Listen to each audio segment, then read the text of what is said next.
Hey Tigers, welcome to this week's episode of KTIG9 News. I'm Emmanuel. And I'm Devin. Let's begin our show with some school announcements. Next week, we'll take our first high school final exam on Thursday the 17th. You will take your 4th and 8th period exam and 3rd period exam on Thursday the 19th. And on Friday the 20th, you will take your 5th and 7th period exam. Wednesday, Thursday, and Friday will be half days, which means you will leave school at 11:15. You cannot bring backpacks to school on those days. Take and go lunches will be provided as you leave the school. Talk to your teachers to learn more information about each class's final exams. After final exams, we will have no school between December 23rd and to January 6th. We hope you enjoy your winter break.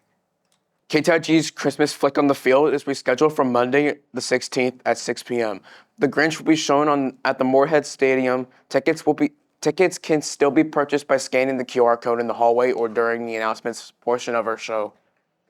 Moving on to sports, the Tigers boys basketball team will play their next regional game at Grand Oaks on Thursday, December 17th. Then they will play at home against Willis on Friday, the 20th. The Tigerettes girls basketball team plays at Cleveland High School tonight.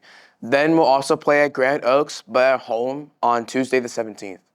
Trials for the boys volleyball will be held on Tuesday and Thursday, January 7th, and must have a physical on file. Please contact Coach Collins in room 2027 if you have any questions. Trials for the Tigers softball team will be on Friday, January 10th from 2:45 to 4:45 p.m. and Saturday, January 11th from 9 o'clock to 11 a.m.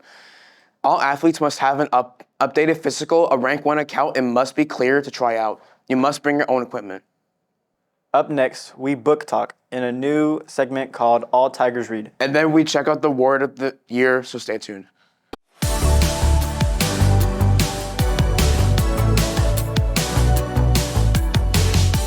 My name is Arif Hassan, and my favorite book at this moment is Animal Farm. And the reason why I like this book is because it's talking about a revolution between humans and animals, and how the book starts off with the pig talking about how they get treated by their farmer, and then notice how they had to start a revolution and sing a song about it. Hi, I'm Miguel, and I am reading LA Candy. The summary of the story I'm reading so far, because I'm in chapter 21, it's basically this girl moves into LA for an opportunity at a college she's attending, and she and her best friend move in to meet new people and find new chances, and they basically discover something that's interesting to them, but so far there's nothing like of a problem so far. I mean, there's a little bit, but it's already been resolved. But it is an interesting book that you should give a read. My favorite book that I've read so far is Because of Winn-Dixie, because it's about how a girl didn't have any friends when she moved, and her dad's a pastor. It was really hard for her to make friends. The dog in the book really helped her get through a lot. And that's why it's my favorite book. Hi, I'm Aislinn. This is The Disappointments of Leopold Berry. I'm currently reading this. I'm around 3 chapters in. So far, it's about a boy who has huge, basically imaginary problems that he can see into the world of Sunder. The book mostly is about, again, Leopold, his father, his 2 brothers, and his best friend, Emmett Watson. Bit cliche. So far, we have noticed that he has had a high affinity in film due to his creativity. He takes 2 medications for his so-called creativity, but recently, under the bridge in Los Angeles, where the book is taking place, he has found the secret world into Sunder, where he is trying to recreate the film of his mother's, Max, and the wild themes of Sunder. Hi, I'm Michaela Arias, and the book I'm reading right now is called Shadowlands. It's about a girl, Rory Miller, who is walking home one day from school, and her teacher, Mr. Neil, who is a serial killer, is going after her, and they have to move to a whole new different land and have to have like a new identity to not get killed, I guess. I don't know, but I'm not really that far into it, so yeah. Hello, my name is Carol Pinafio, and momentarily the book that I'm reading is called The Giver. The Giver is a book about a boy named Jonas who has received the title to be the receiver of memories.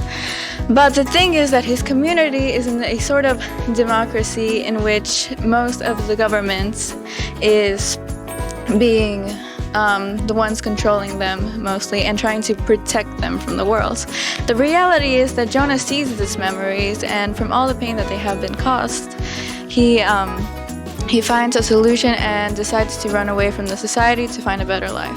For my book, I chose The Fault in Our Stars, and I like it a lot. It's about a girl who's going through cancer, and she meets a guy, and they fall in love, and it's a really interesting book, and I love the author, and yeah. My favorite book is Dogman because I liked it since I was a little kid, and I just like about it is how it's fast-paced, and it's also made by one of the best authors of my childhood, so that's probably why I think I like it as my favorite book.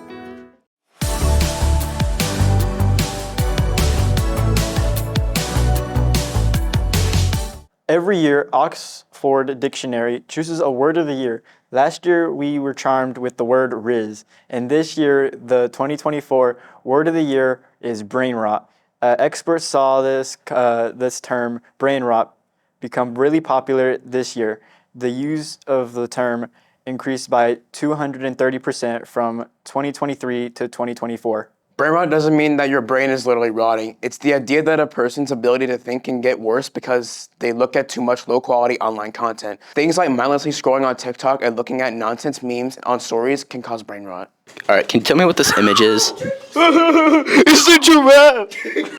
According to Oxford Languages, President Casper Groff, brain rot speaks to one of the perceived dangers of virtual life and how we are used our free time. It feels like a rightful next chapter in the cultural conversation about humanities and technology. While the term is usually used in a joking way, as we end 2024 and go into 2025, let's try to decrease the brain rot and think before we stare at the screen.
Here's our current weather forecast for the next 7 days. Today, expect rain with a high of 68 and a low of 59. This weekend should be a cloudy, rainy with highs in the low 70s, then dropping to the mid 50s in the evenings. Next week, we should have more rain as we begin finals week. That's it for this week's episode of KTIG9 News. I'm Emmanuel. And I'm Devin. Sick of Tigers.